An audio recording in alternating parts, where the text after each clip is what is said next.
Sejarah pondok pesantren di Indonesia itu, Bu, sudah berdiri menjelang abad ke-17.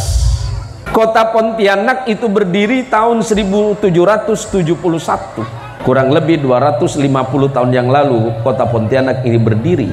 Tetapi pondok pesantren di Indonesia, sebelum Pontianak ini berdiri, pesantren sudah ada.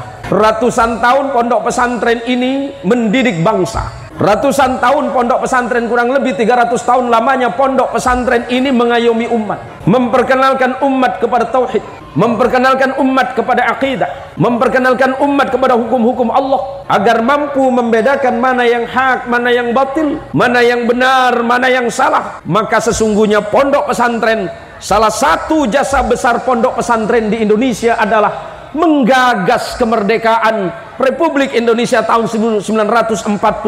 Jauh sebelum itu, para ulama, para kiai, para santri, serta para syuhada yang berjuang di jalan Allah melalui pondok pesantren sudah mengorbankan harta bendanya, mengorbankan darahnya, bahkan mengorbankan nyawanya untuk sebuah kemerdekaan besar yang bernama Republik Indonesia ini.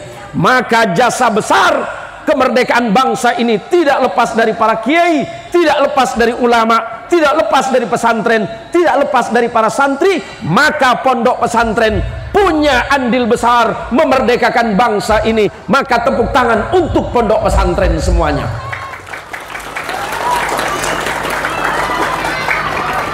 Yakin bahwa tanpa ide dan gagasan para ulama, para kiai, insya Allah Indonesia susah untuk merdeka. Setelah Indonesia merdeka, masih datang lagi penjajah, mau lagi menguasai Indonesia. Maka kemudian ulama mengeluarkan resolusi jihad kembali untuk mempertahankan kemerdekaan bangsa. Maka kemudian kita kenal dengan peristiwa 10 November di Surabaya.